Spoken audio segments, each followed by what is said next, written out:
What's up, chess player? Let's improve your chess today. I'm gonna be commenting the game I'm playing here against a very strong player, almost 2400 rated, 5 minutes game, and hopefully I'm not gonna lose all of my time. I need to be fast from the very beginning because otherwise what normally happens, I'm explaining you everything and then lose on time, or that's very funny in the end.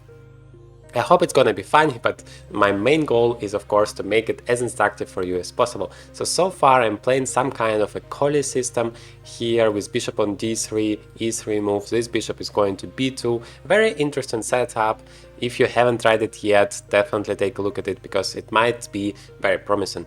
You have a simple plan, you don't need to learn a lot of theory, and at the same time it's very tricky, very interesting, and you can score so many points here, especially against lower rated players. Okay, I need to focus on the game now because I have already missed this e5 move.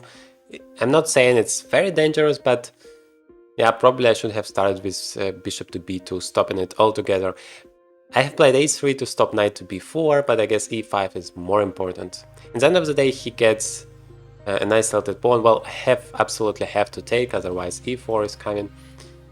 But how do I proceed from here? I mean, if I take, I lose another tempo, or I should go back because I never want to let this exchange happen, so probably bishop e2, so that I still have protector here for the h2 pawn, because otherwise this attack might be very dangerous.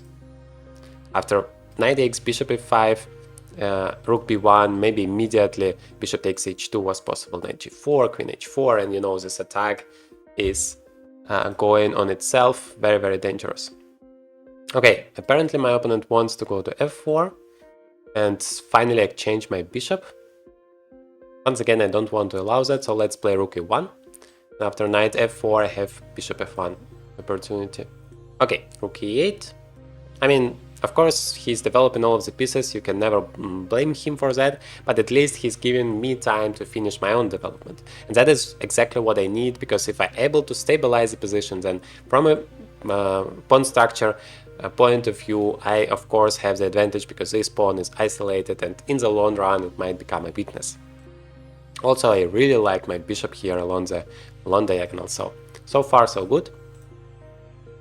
And by the way, if you enjoyed the video, don't forget to hit the like button because it helps so much to promote the content here. And of course, for me, it's a sign that you like my content, that you find it interesting and useful. And of course, write in the comments what you think, share your thoughts about the content, about the games, about the struggles that you have. I'm gonna do my best to help you with that.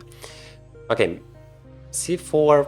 I don't like that move because that's gonna change this pawn, but bishop e6 doesn't feel that dangerous. I should be careful at the same time because he always has those attacks. For example, knight d4 should be...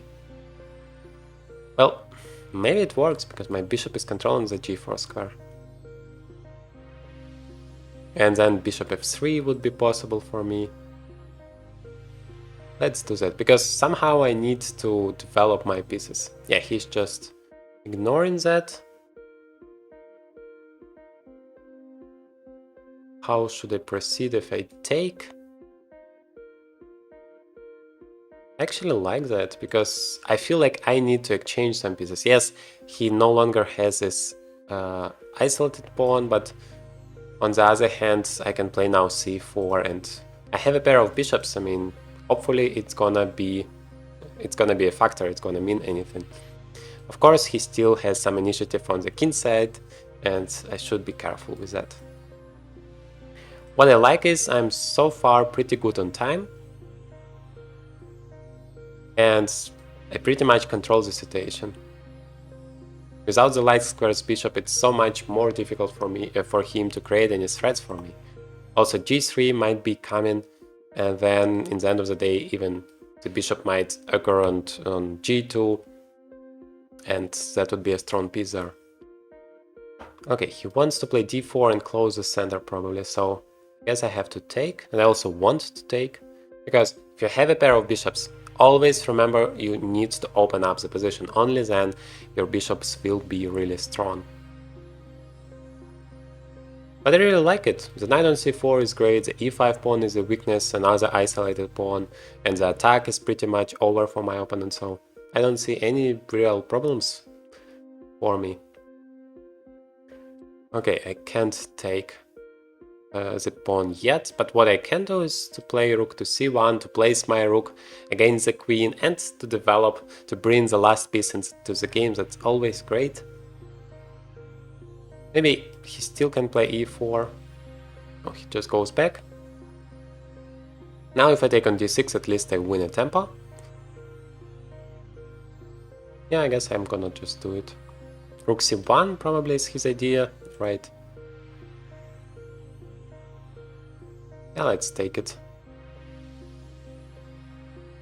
And probably brings the bishop to c4. Although now the king goes away. I wanted to put some pressure on this guy. Maybe also on the e5 pawn, queen to g5.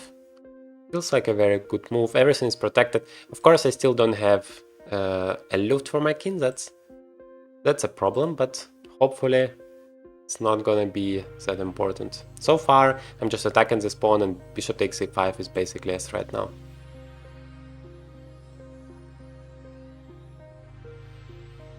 Okay, e4, but now I thought rook d1 might be really dangerous.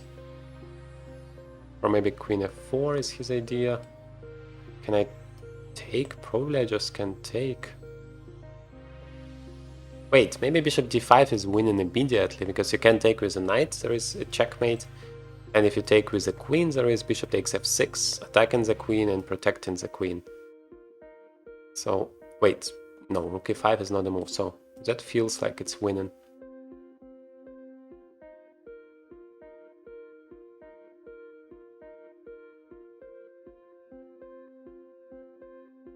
Well, now it's a checkmate in one.